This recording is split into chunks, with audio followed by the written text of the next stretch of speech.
They'll tell you the choice for senators between an establishment Democrat who wants to start World War III in Eastern Europe and an establishment Republican who wants to start World War III in the Middle East. In the tide of war fever, it takes courage to say neither. It takes courage to choose prosperity over war and inflation. It takes courage to not throw away your vote for more of the same.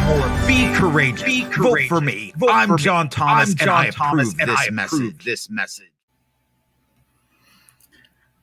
Welcome to the Prosperity Report Live. It is Thursday at 9 o'clock. Thank you for joining us. I have with me, as usual, Drew Rhea, our campaign manager. Drew, how's it going? Good, John. Good to see you again. Great to see you. We had a great time this weekend out at Drew's alma mater. Had met some people, a lot of younger people there.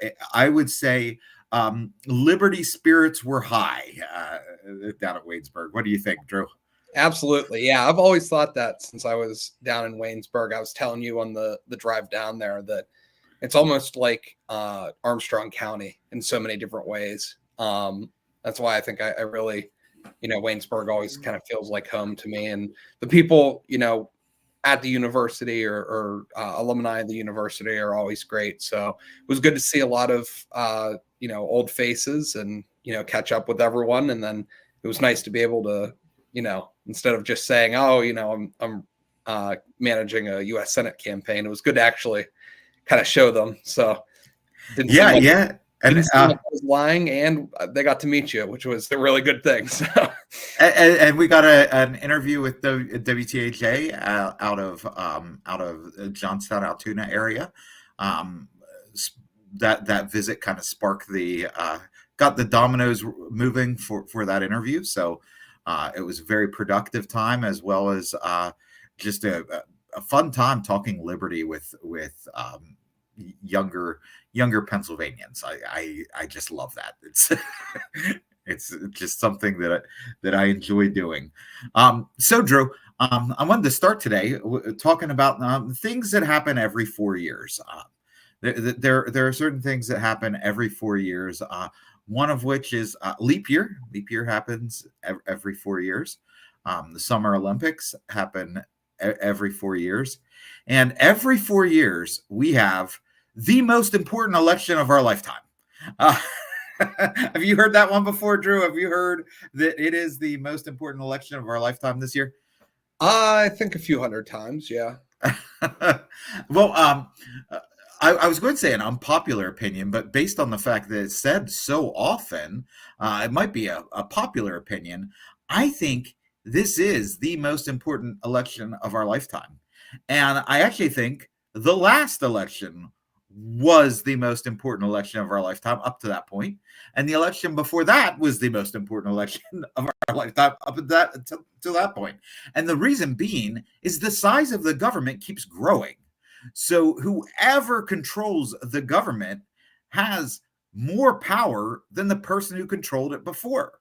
So we like to poke fun, and I'm sure I have too, at the fact that every year people say that it's the most important election of our lifetime. But there's truth in it. There's truth in it because of how large the government gets. And if the, quote, limited government Republicans were really successful at being limited, or if they even believe in limited government, then it wouldn't always be the most important election of our lifetime. The size of government would eventually shrink to a point where whoever is the president wouldn't have as much might be as much as important as who your local dog catcher is. I would love that. I would love to get to that point. But with the two major parties, it doesn't seem like we'll ever go in that direction. Do you have any thoughts on whether or not this is or is not the most important election of our lifetime, Drew? Well, yeah, by your definition, I certainly think there's an argument there because, as you said, as more power is centralized in D.C., the stakes are higher. And we've talked a little bit about this. I don't remember if it was on stream or not, but about people voting almost out of self-defense.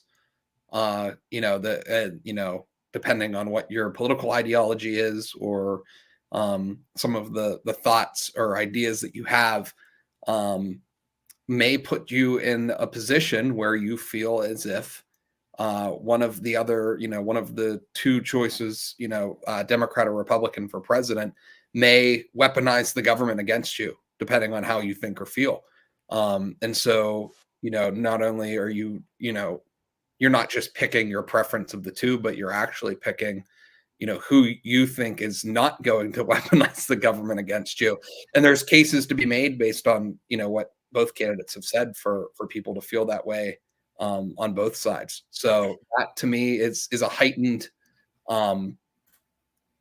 importance compared to previous elections. And then I saw someone else make the argument that when you're voting for president, you're not voting for the person, as opposed to being like a singular, like monolithic leader, but you're actually voting for the person who's going to be making personnel decisions for the federal government.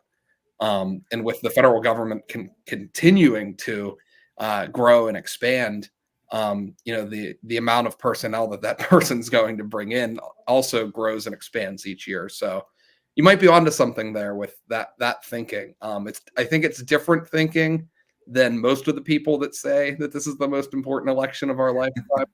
I think it's definitely more valid. Yeah, but I do think the fact that people do vote out of self-defense, I think that's why we see so many negative attack ads, is because it's not, people aren't voting because they want this person to do something for me. They're voting because they've been convinced that the other side is going to do something to harm me. So, if I am worried that that Donald Trump is going to jail journalists, and I'm a journalist, then I've got to vote for Kamala Harris, right? Or if I'm worried that that Kamala Harris is going to round up any quote conspiracy theorists, and I don't subscribe to everything that the government says is true, then I need to vote for Donald Trump because I don't want to end up in a gulag. And it's like, and you can't fault people for voting that way. Like, I totally understand people voting out of self-defense, but I don't see the exit strategy for that. If every time, if I'm going to vote for an authoritarian because that authoritarian is on my side, and that authoritarian is going to grow the size of government, then the next year, or in 4 years, the next most important election that comes around the corner, then it's going to be who's going to control that bigger, larger, more powerful government. So if you're acting out of self-defense, you want that weapon that's being used against you to be as small as possible. And I think the way that we need to do that is by considering third parties, because right now, doing the same thing over and over again and expecting different results, as Ronald Reagan said, is the definition of insanity. And if we expect the Democrats or Republicans, oh, this will be the year when they finally rein it in. No, I think that would be complete foolishness. They're not going to rein it in. And it's scary, though, because if you are voting out of self-defense, then you have to let your guard down there for a little bit to make that vote. But it's the only way we're going to enact change. So it takes some courage. It takes courage to say, okay, I am going to I'm going to not have this high time preference, and instead I'm going to think about the future and how we can finally get the size of the government under control. Yeah, and I think it adds a level of importance to the libertarian idea of decentralizing, mainly through eliminating regulation and bureaucracy at the federal level. When that argument's made, a lot of times, and very correctly, it's made as an economic argument. And you're seeing this in Argentina with Javier Milei, afueraing everything into the sun down there in Argentina. Like, it's definitely spurring the economy, moving things back into the private sector, slashing regulations that have been, creating this insane bubble in Argentina for so long, where businesses and individuals are now being allowed to thrive for the first time in like 30 years. Yeah. But did you see they stormed the Capitol down there in Argentina? They did, yeah. Whatever their IRS is called. Yeah. They were going to fire all the IRS agents. So the IRS agents stormed the Capitol. You don't hear the liberal left-wing media falling on their fainting couches over the fact that the equivalent of IRS agents are storming the Capitol because they're worried that they won't have their jobs whenever we finally cut taxes. I want that to happen here. How do we make that happen here? Yes. Yeah, no, I'm very pro. If we get to the point where IRS agents are storming the Capitol because there's not going to be an IRS anymore, we'd be in a really good space as a country. Yeah. Do we lock them in solitary confinement for months on end for storming the Capitol after the IRS agents who are being fired storm the Capitol the way that the J6 protesters were? Well, the precedent is there, and welcome to American Politics 101 of why you don't do that. But no, the whole point, though, is that, like, not only would, slashing the regulatory state and abolishing most of the bureaucracy, like, not only would that be a really good thing for the economy, but it's also a very healthy thing for society, because that is where most of the federal government's power is insulated and centralized. And when you eliminate that action at the federal level, it's then whatever they do, and some of these agencies literally do nothing. But the ones that do things that, are harmful, that power then gets relegated to the states. Once it's, given up by the federal government, anything that quote unquote would have to be done would go to the states. And at the very least, if that power is spread across the 50 states, we live in a lot better society because we have less fear of this centralized power, right? The more decentralized power is, and power is a natural consequence of humanity, the more that power is decentralized, the less harm it can cause to the masses. And I think that's the important argument when you're talking about elections, because if we can get to a place where people are no longer voting because they fear that, one of the two cartels that runs the government is going to weaponize this giant federal force against them, I think a lot of us would feel a lot better about the nature of our politics here in America.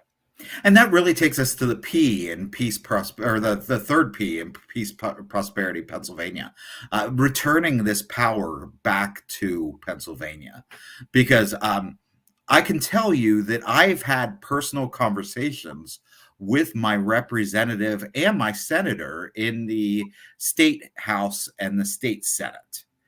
I have not had a personal conversation with any of my U.S. senators or my U.S. representative.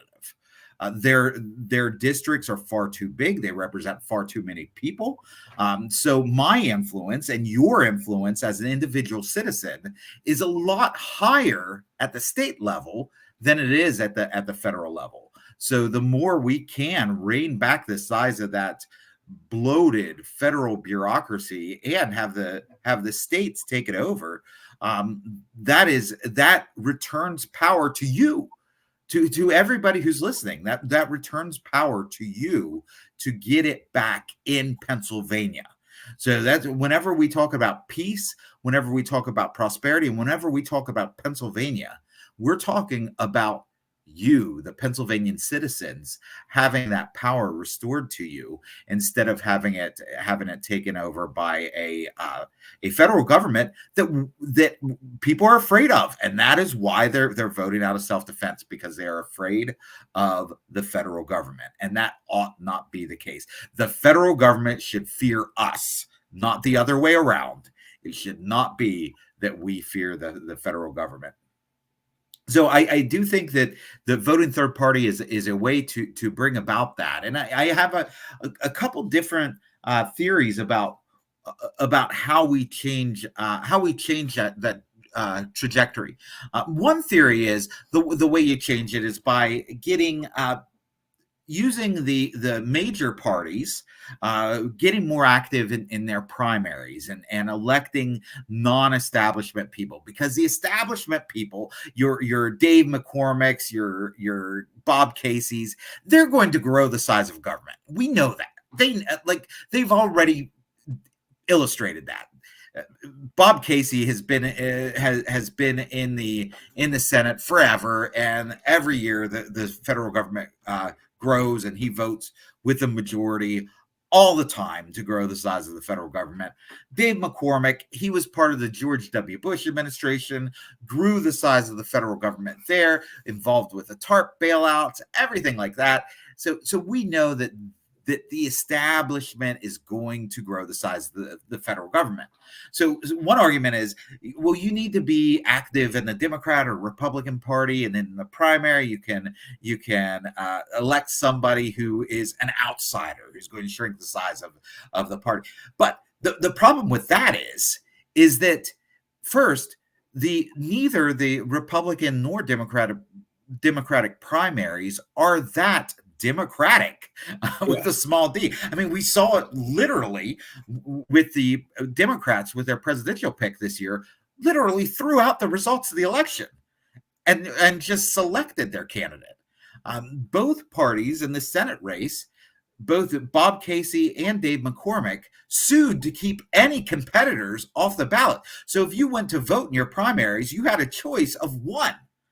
So how are you going to keep the establishment out of by just going through the establishment parties process? They own the process. They dictate the rules of the process. They're going to ensure that only their establishment types get on the ballot in those primaries. So now there could be exceptions, like if you have literal billionaires who are outsiders, but most billionaires are not going to be outsiders. Most billionaires, the way that they make their billions is by being on the inside. So there's really no hope in the party establishment to do it that way. So then you have to look at third parties. So how can third parties influence it?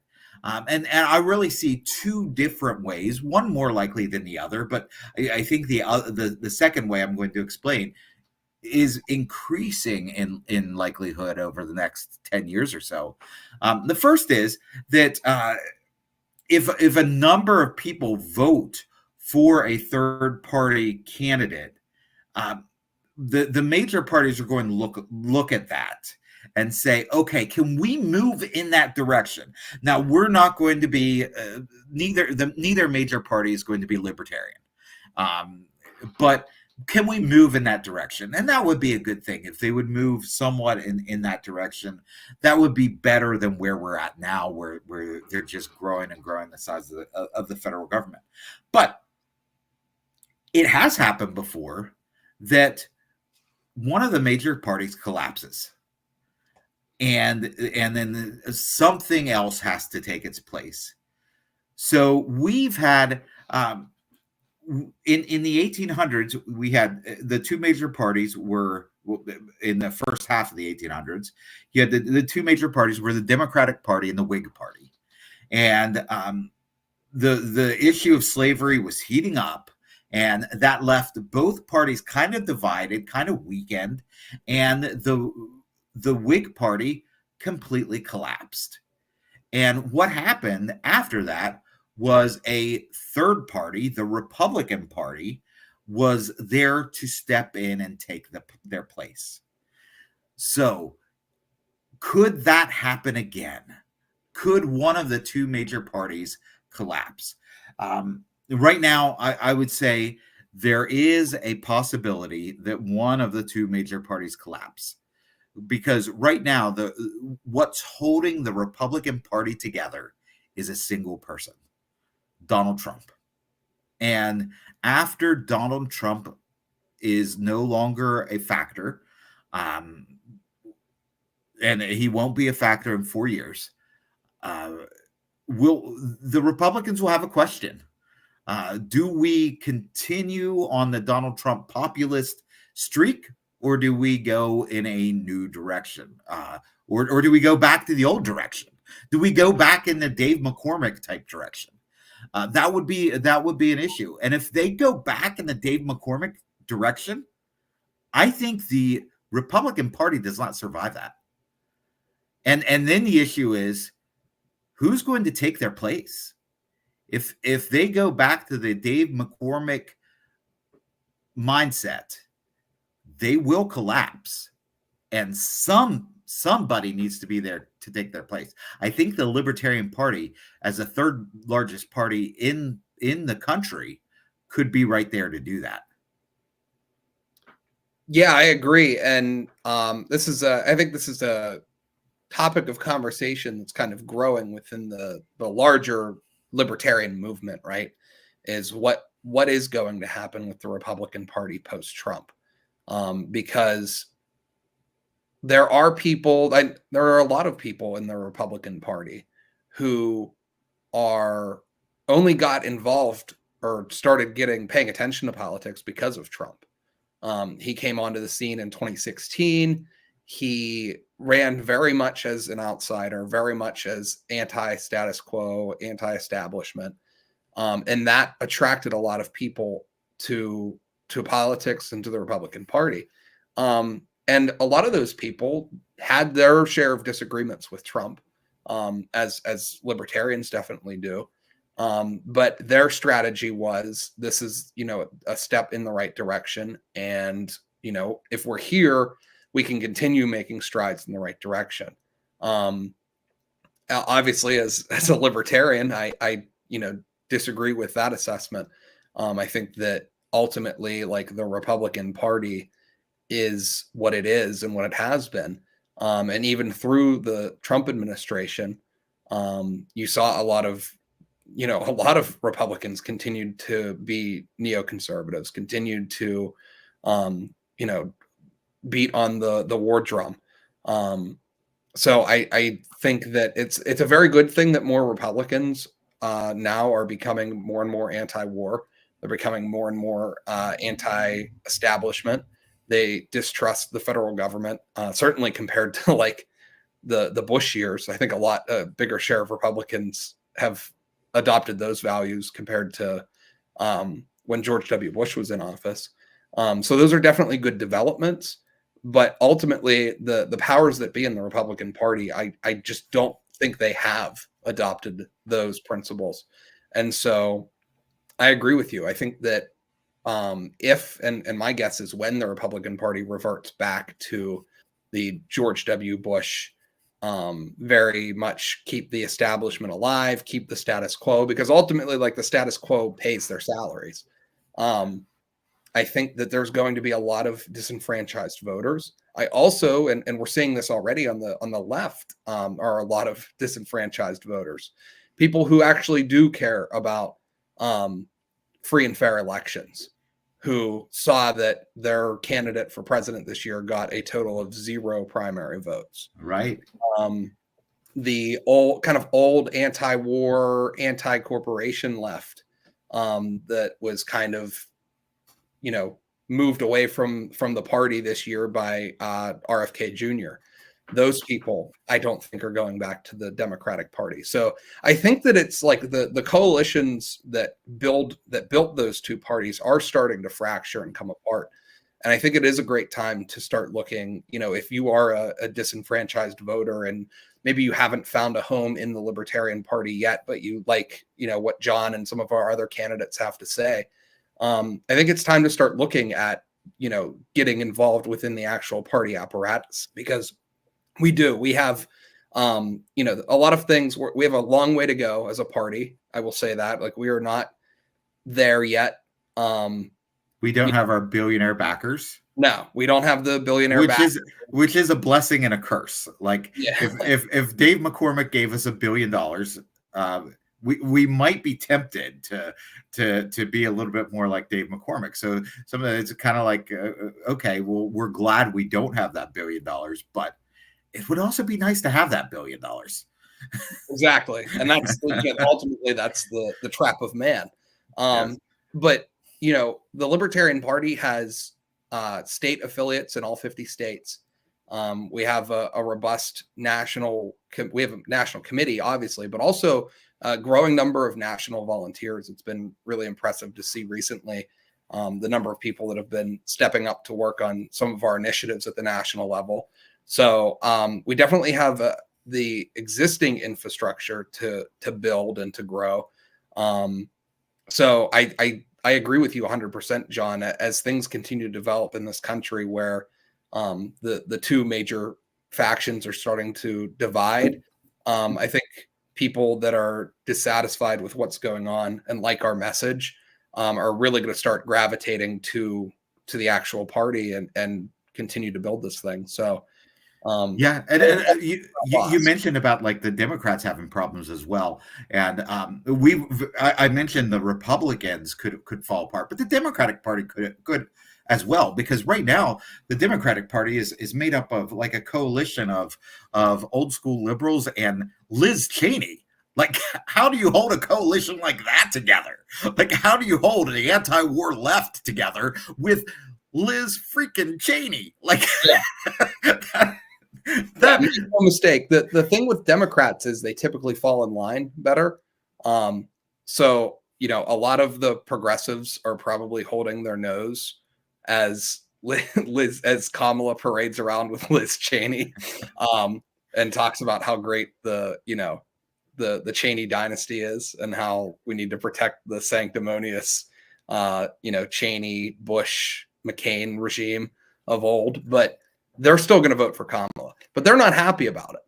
That will last forever. If the Democratic Party absorbs the war machine right, there's not going to be a lot holding the Democratic Party together for long. Right. So it could be the Democrats fall apart before the Republicans do, and we're in for some interesting time ahead, and we need to put libertarian small government people in a good position to be there whenever things start falling apart. So I did want to I guess we got it's sort of an October surprise this week, a big surprise with the Democrats coming out with a very new accusation against Donald Trump. The new accusation is comparing Trump to Hitler. Wait. Wow. Yeah.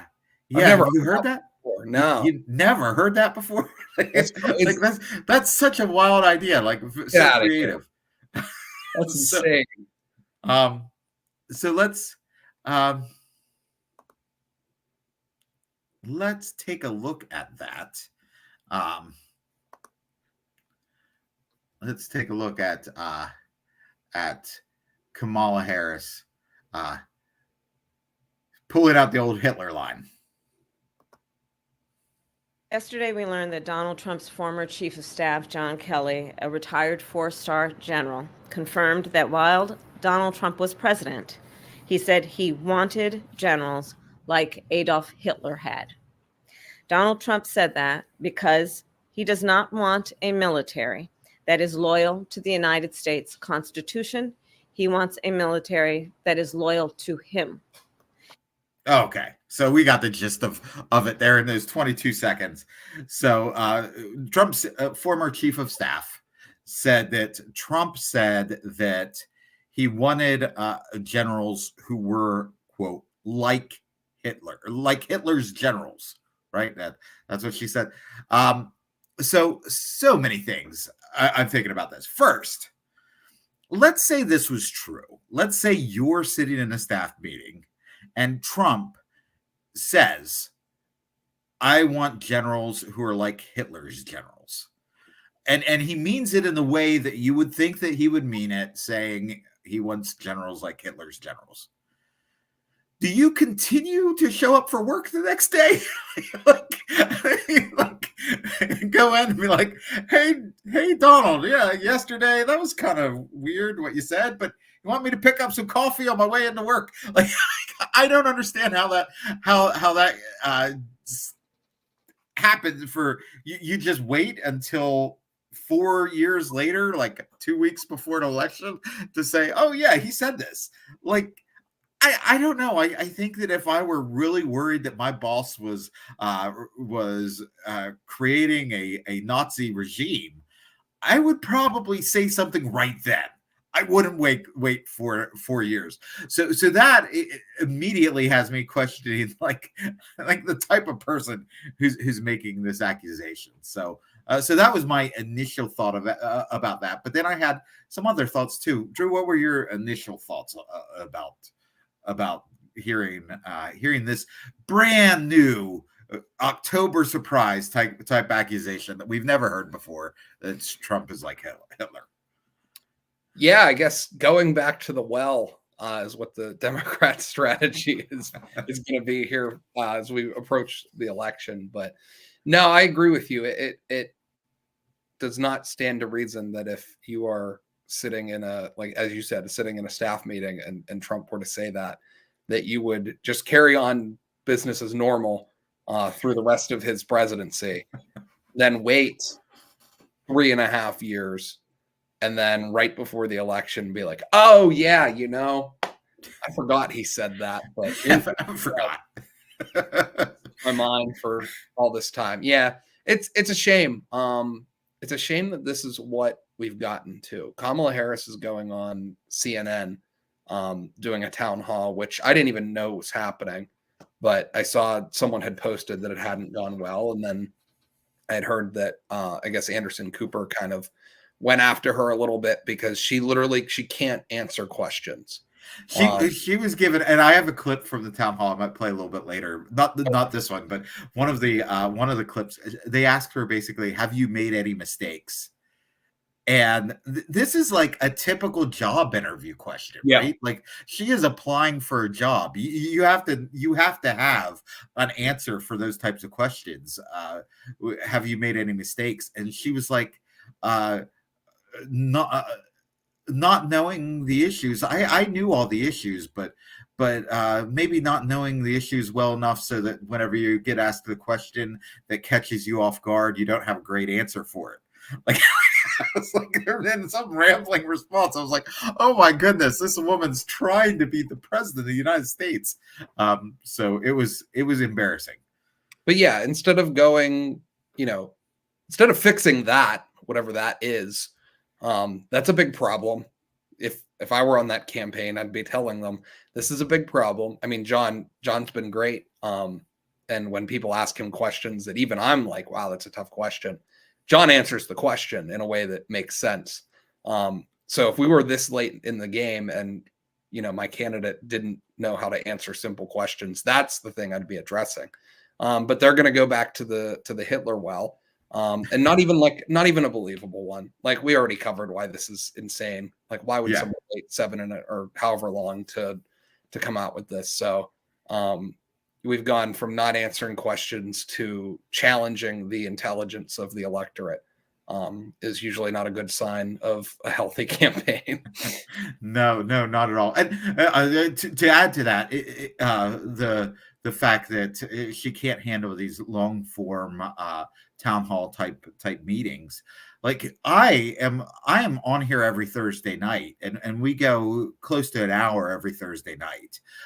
So I get practice of talking about the issues. I get to practice to talk to you people, because you log in and then we share the audio out afterwards, and you don't need to guess where I stand. I make it clear, and then Kamala Harris and Donald Trump to an extent more and more too.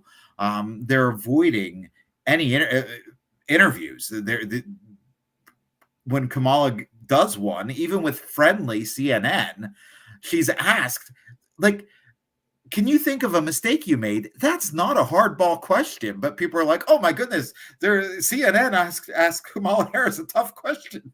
No, they didn't. No, they didn't. They asked her an easy one, and she dropped the ball on it. So it does say something. I think the average politically informed person could do better than either the presidential candidate. Actually, better than either of the Senate candidates in Pennsylvania as well. I think that the elites, there's nothing elite about the elites. They're not that impressive. No. And we have to start realizing they're not that impressive. We have to stop putting them on a pedestal because they don't have a lot going on for them. So my first thought was, okay, Trump almost certainly didn't say it, because if he did, it would have came out beforehand. Was this a one-on-one meeting? Was this but then I thought, well, maybe he did say it, but the context was weird, kind of like whenever Donald Trump said the very fine people comment. You remember that, Drew? It was actually the reason that Joe Biden said he ran for president. It was because Trump referred to neo-Nazis as very fine people. So here's from PolitiFact.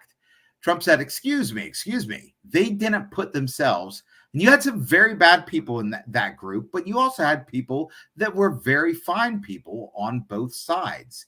You had people in that group, excuse me, I saw the same pictures as you.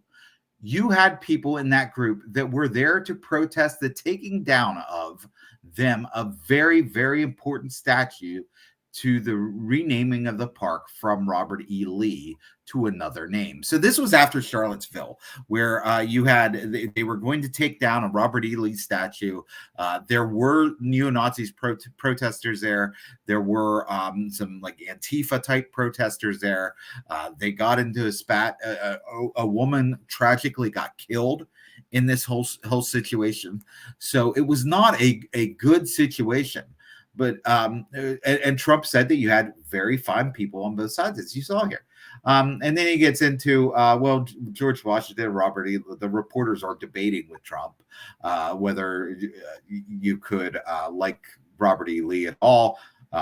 He gets the reporter to say, I like Thomas Jefferson, who was a slave owner. So he gets into it. And then the reporter says, I just don't understand what you're saying.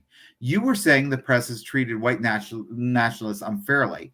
I don't understand what you were saying. And Trump says, no, there were people in that rally. And I looked the night before. If you look, there were people protesting very quietly the taking down of Robert E. Lee. I'm sure in that group, there were some bad ones. The following day, it looked like they had some very rough, bad people, neo-Nazis, white nationalists, whatever you call them. He's calling the neo-Nazis bad people. Whenever he said the very fine people, it had nothing to, it wasn't talking about the neo-Nazis. He specifically said they were bad people. But they took it out of context, and Joe Biden said that it was important enough that was the reason he ran for president, was something taken completely out of context. So even if the statement were true, I would need to hear the context, kind of like inject bleach. Remember that one, Drew? You got to inject bleach to get rid of the coronavirus. Did Trump really say that? Well, actually, the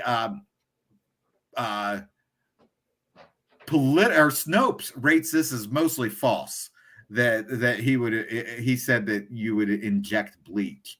What he said was right, and then I see the disinfectant where it knocks it out in a minute. 1 minute. So, Trump's science was not great, but forgive him. He had Fauci as an advisor. He's not going to be great on the science. He's going to be great at promoting pharmaceuticals. So he's just giving the pharmaceutical company some advice here. And is there a way we can do something like that? Notice he said something like that. He didn't say just inject disinfectant. He said something like that in that it can destroy the virus, but not that, because he doesn't want to kill people. Like, anybody who understands analogies could understand that. Is there a way we can do something like that by injection inside or almost cleaning? Because you see, it gets in the lungs and it does a tremendous number on the lungs. So it would be interesting to check that, so that you're going to have to use medical doctors with. But it sounds interesting to me. So he's saying find a way to kill the virus like a disinfectant kills a virus. Like is a very important word there. He's not saying, but they took this out of context, and a lot of people, a lot of your friends still believe that Trump said that people need to inject themselves with bleach.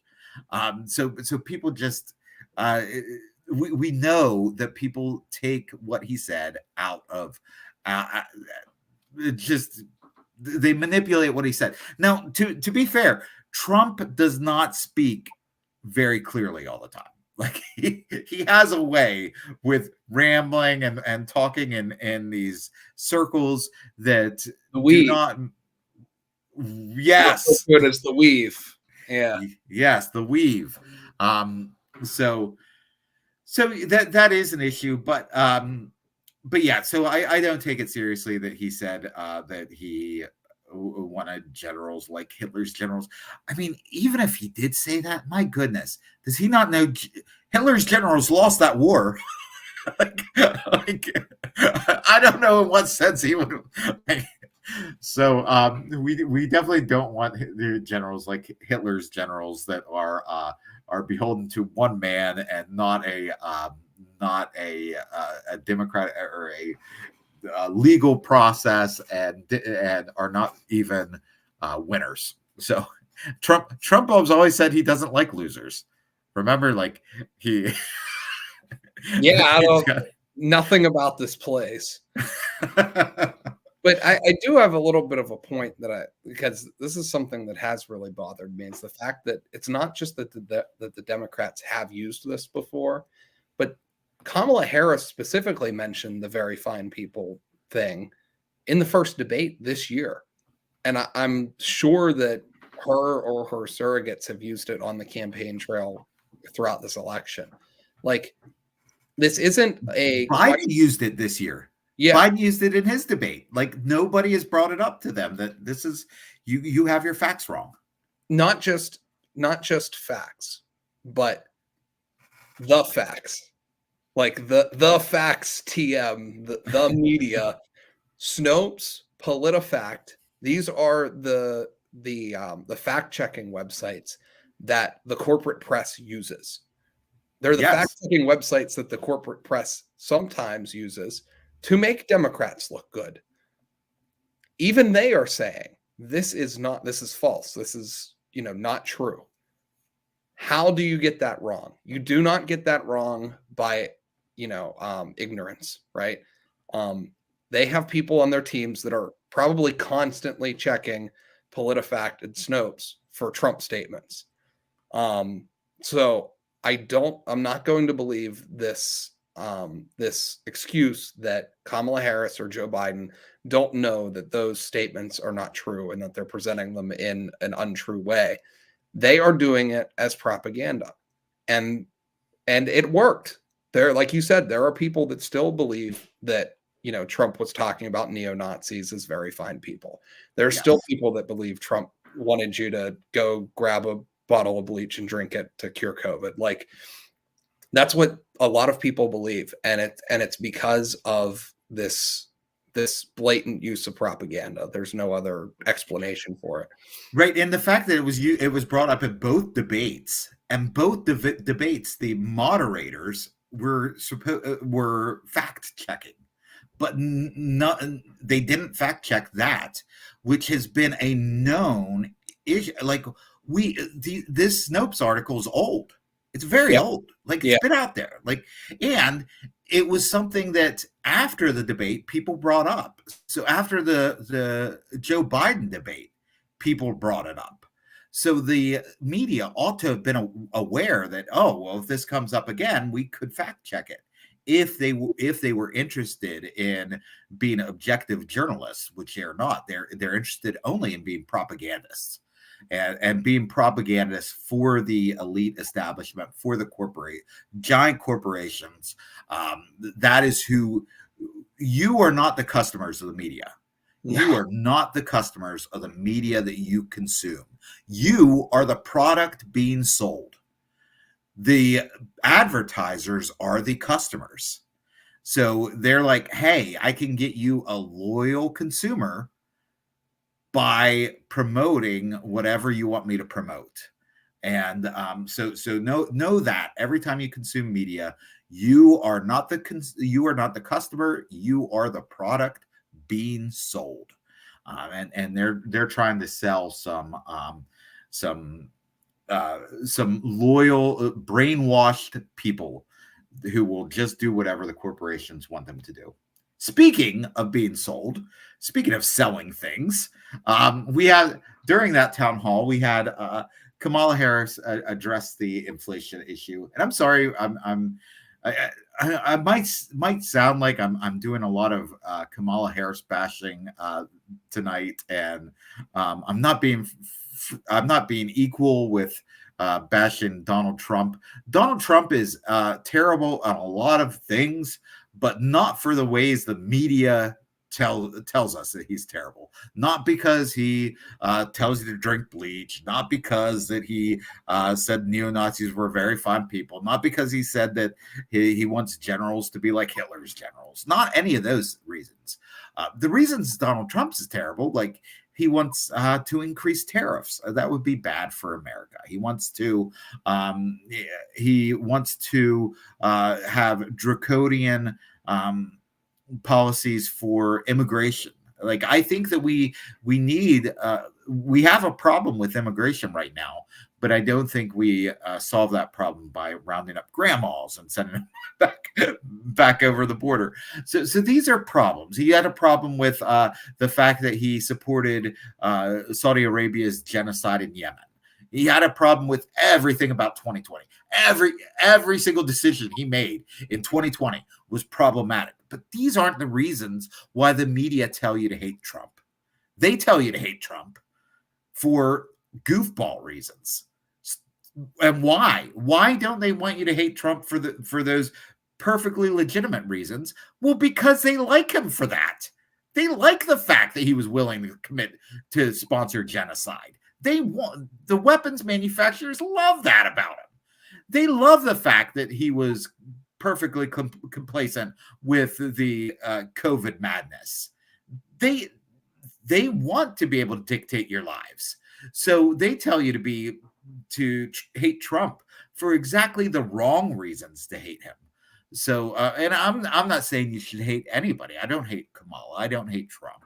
I certainly don't hate the people who vote for either of them, because, like I said, they're doing it out of self-defense, and I completely understand acting out of self-defense. So I'm sorry, got off to a little rant. I was going to share with you Kamala talking about inflation. So let's do that here. So let me. Grocery prices have gone up quite a bit in the last 4 years. Yeah. And some people blame former President Trump. Some people blame President Biden. Who would you say is correct? And false dichotomy. You can blame them both. 100%. And what would you do to bring prices down for Americans? Thank you, Eric. And you're absolutely right. You know it. I know it. I think most Americans know it. Price of groceries is still too high. And we need to address it in a number of ways. One of my aspects of doing what we need to do to bring down the cost of living for working people and the middle class in America is to address the issue of grocery prices. Part of my background and how I come to it is probably a new approach grounded in a lot of my experiences as a former attorney general, where I took on price gouging.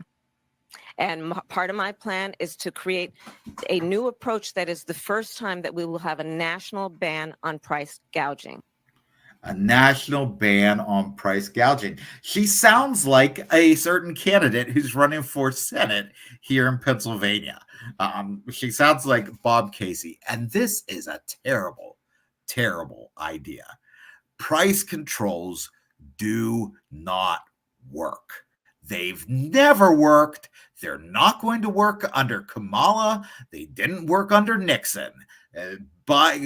People of both parties have tried them and they will fail. They always fail. They result in shortages. And if there's one thing we don't want a shortage of, it is food. She's talking about using price controls on food. This will result in shortages. And you can bet that Bob Casey would be there to vote for whatever price gouging legislation she would want to put in.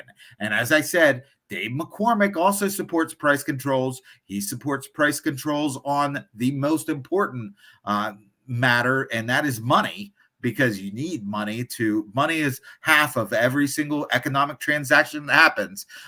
So money is, you think food is important, money is just as important, because every food transaction that happens, money is half of that transaction.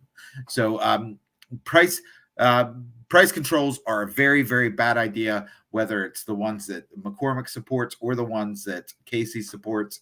But I wanted to point out, she's talking specifically about price gouging in groceries.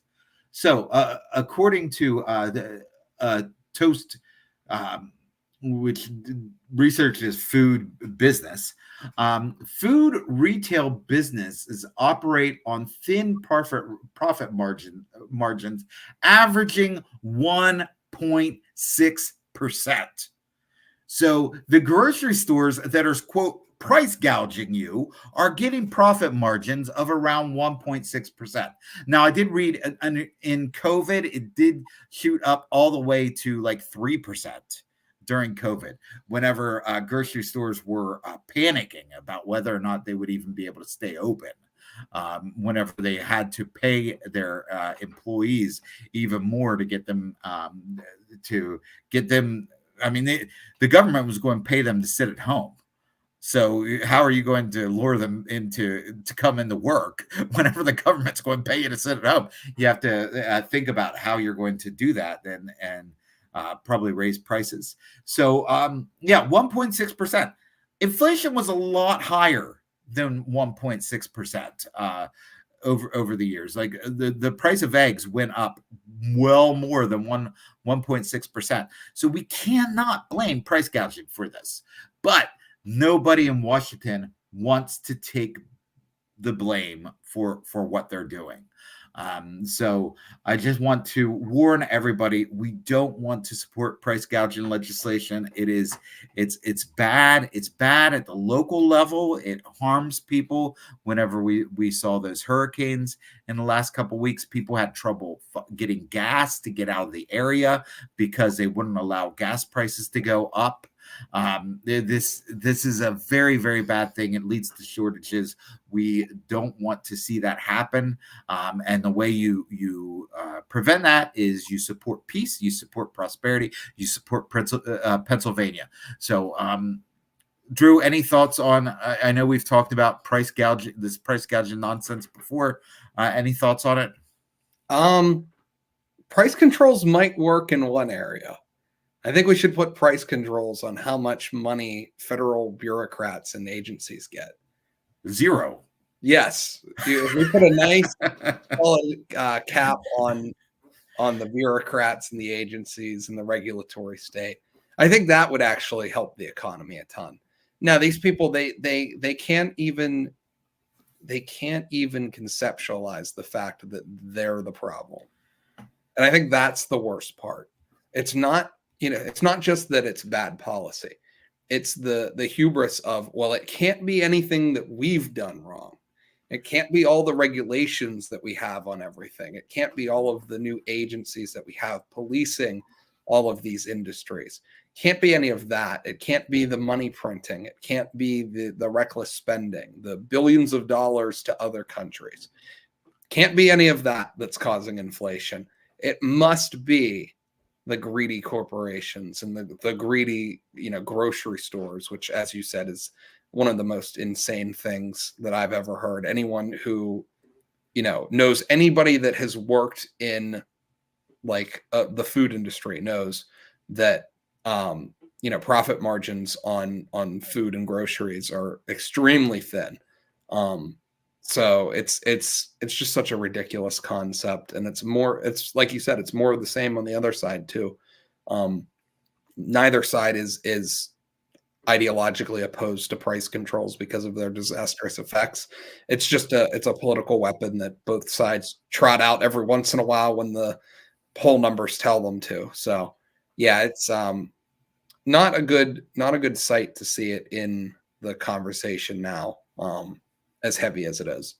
Yeah, and that's I'm glad you talked about that, the hubris of what they're saying, and it's that mindset. I think there are two different mindsets. There's the one mindset that if we just get if we just let our intellectual superiors handle these things, then my life is going to be better. And whenever they can't, whenever they fail, then we think, oh, it must be somebody who is not part of that intellectual class who's doing it. But really, the intellectual class does not have all the answers. Like, this is why we had Dr. Fauci making economic decisions. Dr. Fauci is no more trained in economics than the average listener of this show. I would actually say the average listener of this show knows a lot more about economics than Dr. Fauci. But Dr. Fauci is an expert, so we have to have him controlling our life. No, you don't. No, you don't. And even somebody with a PhD in economics, they are not an expert in what you need at the grocery store this week. You are the expert in that. We need to start trusting regular Pennsylvanians' expertise on who they are, what they need to do, and get these so-called experts out of the way. That is going to be what brings peace and prosperity to Pennsylvania. 100%. If you've ever flown, I want you to try to get a window seat, and no matter where you're going, if you're in an airplane, you're going somewhere that it's more feasible to fly than to drive, presumably. This is a very big country, very humongous. Look at the size of America. Look out the window and look at some of these places that are not Pennsylvania. There are a lot of different geographical places in America. There are a lot of different cultural places in America. The fact that anyone can think that they can go to Washington, D.C. and centrally plan an economy in the best interest of all of those people across this country it's beyond insane. It is pure ego. It's pure trying to play God at this point. You cannot make one decision that is going to benefit all of the unique areas and cultures in America. And they continue to try it, and it continues to fail because, as John said, they might be experts in whatever their particular field is. They're not an expert in what you need. They're not an expert in what your community needs. So they're not qualified to make that decision. And so the best way for us collectively to solve those problems is to return the power back to our communities and to ourselves so that we are empowered to make those decisions instead of, some think tank or government agency sitting in Washington, D.C. It's crazy. You look at some of the, you look at New Mexico, you look at Wyoming, some of the Western states, and they can't be much more different from Pennsylvania, which is, it's a strength of our country, right? It's the reason Diversity is our strength. Diversity of culture, diversity of all these things are like actually good when they're organic. Yes. And the people that will preach diversity all the time will never talk about that diversity. They want that diversity. They realize, oh yeah, no, we can't do this job that we've told millions of Americans that we can do. Yeah, it is a prideful thing to think that you can control all that. And let's close with Proverbs 16:18, which says, pride goes before destruction and a haughty spirit before a fall. And if you want to destroy a people, get prideful leaders involved who think that they can control every aspect of your life. That is nothing short of pride, and pride goes before destruction. So we don't want to see America destroyed. We want to, our friends, our family, our loved ones are right here in America. We want to see America prosper. We want to see America be peaceful, and we want to see a strong Pennsylvania. So let's not have prideful people try to control every aspect of your life. Let you control your life. And with that, let's close it out. Thanks, Drew, for stopping in today. Have a wonderful week, and let's bring peace. Let's bring prosperity. Let's return to a strong Pennsylvania.